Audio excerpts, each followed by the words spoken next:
Breaking news Pulivendula ZPTC ఉప ఎన్నికల్లో TDP విజయ డంకా మోగించింది. కూటమి అభ్యర్థి లతారెడ్డి భారీ మెజారిటీతో గెలిచారు. వైసీపీ అభ్యర్థి డిపాజిట్ కోల్పోయారు.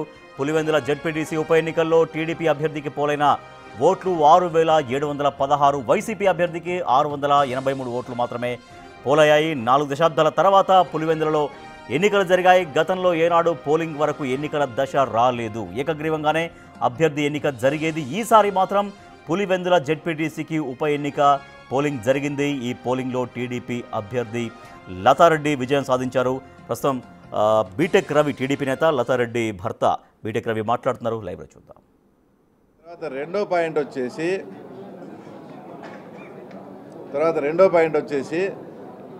30 నుంచి 35 సంవత్సరాలుగా ఎప్పుడు కూడా పులివెందుల ప్రజలు ఇంత స్వేచ్ఛగా ఓటు వేయలేదు.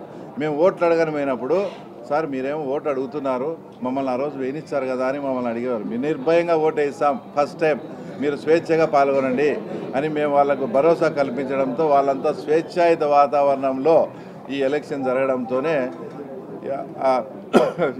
జరగడంతోనే ఈరోజు ఎన్డీఏ కూటమికి ఇంత అద్భుతమైన అవకాశం. ఇంకో పాయింట్, అందరూ కూడా ఇది వాళ్ళకు డిపాజిట్ కూడా రాలేదు అంటే ఇది అని ఏదైనా చిన్న డౌట్ కానీ కన్ఫ్యూజన్ కానీ ఉంటే అది నేను చేస్తా ఇప్పుడు. ఎందుకంటే మేము ఎలక్షన్ పోయినప్పుడు కానీ అక్కడంతా కూడా అందరూ కూడా వాళ్ళ క్యాడర్ అంతా కూడా మాతో టచ్లోకి వచ్చి, సార్ ఈ 5 ఏళ్లలో మమ్మల్ని సర్వనాశనం చేశాడు, ఎగ్జాంపుల్కు పాడా అని చెప్పేసి 200 నుంచి 250 కోట్ల బిల్లులన్నీ పెండింగ్ పెట్టాడు. ఎలక్షన్ అయిపోయి కౌంటింగ్కి మధ్యలో ఆయనకు అవకాశం ఉంటే 400 కోట్లు మెడికల్ హాస్పిటల్కి వేసినాడు. కానీ మేము కార్యకర్తలంతా ఇట్లా ఇబ్బందులు ఉన్నామంటే మా కార్యకర్తలకు కూడా అతను ఇచ్చి సావలేదు. కాబట్టి మేము మొత్తం అతనికి సహకరిస్తాం. అతని అహంకారానికి, అతను ఎక్కడో ఆకాశంలో కూర్చున్నట్టున్నాడు, అతని అహంకారానికి అతను బాగా కొవ్వు పట్టి ఉన్నాడు సార్. మేము ఖచ్చితంగా ఆ కొవ్వును కరిగిస్తాం, ఈసారి ఈ ఎలక్షన్స్లో మీకు సపోర్ట్ చేస్తాం అని.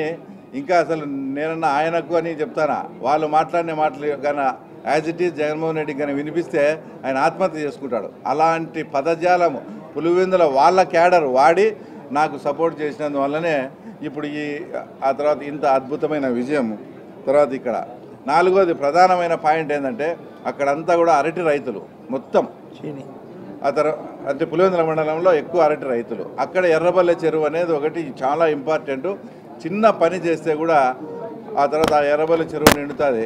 అంటే హెచ్ఎన్ఎస్ఎస్ ద్వారా చిన్న వెంటు పెడితే ఆ పనిని పోయి రైతులంతా పోయి అడిగితే కూడా ఏ రోజు స్పందించకుండా అవంతా కూడా పొంగనూరు పెద్దిరెడ్డి రామచంద్రాడికి పోవాలి. ఇక్కడ నిన్ను ఓట్లు వేసి 35 ఏళ్ళు 40 ఏళ్ళ నుంచి వాళ్ళను ఓట్లు వేసినా వేయకుండా మీరే గుద్దుకొని చేసి ఆ ప్రజలకు ఇవ్వకుండా అక్కడ పెద్దిరెడ్డి రామచంద్రాడి వాళ్ళ ఊరు పీబీసీ అంటే పొంగనూరు బ్రాంచ్ కెనాల్కి పోవాలని ఎక్కడ నీళ్ళు ఇవ్వకుండా పోవడంతో మేము మొత్తం మా కూటమి నాయకులంతా సీఎం గారితో మాట్లాడి అధికారులతో మాట్లాడి అక్కడ వెంటు పెట్టించి అక్కడ వాటర్ అందించడం.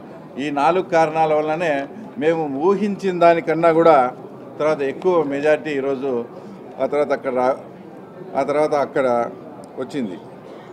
ఇంకో విషయం కూడా స్పష్టంగా అంటే వాళ్ళది ఎంత బలం అనేది చెప్పేదానికి మీరు కూడా లాజికల్గా ఆలోచించండి. మీ ద్వారా రాష్ట్ర ప్రజలకు కూడా చెప్తున్నా, రీపోలింగ్ అడిగింది వాళ్ళే. తర్వాత 2 రీపోలింగ్ వచ్చినాయి. రీపోలింగ్ కన్నా ముందు పోలింగ్ అయింది ఒక బూత్లో 400 ఓట్లు పోల్ అయితే, రీపోలింగ్ తర్వాత 350 ఓట్లు 360 ఓట్లు పోలైనాయి. అంటే వాళ్ళు మొత్తం ఊర్లలో దండవారం వేపించి సోషల్ మీడియాలో పెట్టి ఈ ఎలక్షన్ మనం బాయ్కాట్ చేస్తున్నామని వాళ్ళు ఇష్టం వచ్చినట్లు ప్రచారం చేసినా కూడా కేవలం 40 ఓట్లు మాత్రమే ఆ తర్వాత తగ్గాయి. అంటే వాళ్ళ బలం 500 ఓట్లలో కేవలం వాళ్ళ మాట విని ఆబ్సెంట్ అయిన ఓట్లు వచ్చేసి 40 ఓట్లే.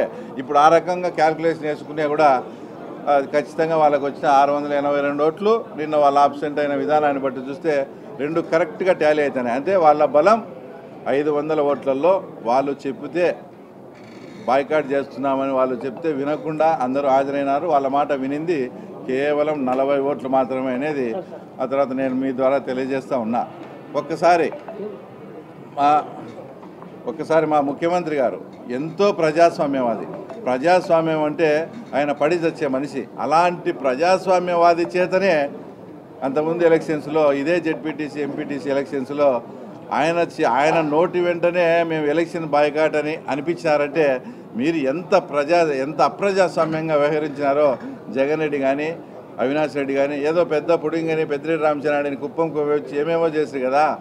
ఇప్పుడు పులివెందుల ఎలక్షన్ జరిగేటప్పుడు ఆయన పంపించచ్చు కదా, రాజమల్లులు రమేష్ యాదవ్ను పంపించినట్టు పెద్దిరెడ్డి రామచంద్రారెడ్డిని పంపించి ఆ తర్వాత ఇక్కడ పులివెందులో తేల్చుకోవాల్సింది. అంత ఘోరంగా అప్రజాస్వామ్యం చేసిన ఆ వ్యక్తి నిన్న మాట్లాడుతూ ఏందో ప్రజాస్వామ్యానికి అతనే ప్రతిరూపమైనట్టు అతనే ప్రతీక అయినట్లు జగన్మోహన్ రెడ్డి మాట్లాడడం కూడా ఇది చాలా దారుణం.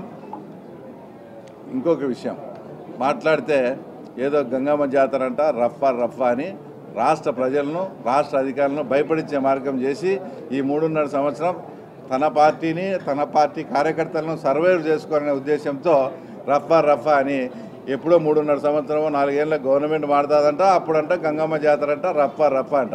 ఇప్పుడు ఈ పులివెందులో ఈ ఎన్నిక జరిగినప్పుడు ఈ రఫా బ్యాచ్ నువ్వంత ఏమైనారని నేను ఈ రాష్ట్ర ప్రజలకు చెప్తా ఉన్నా.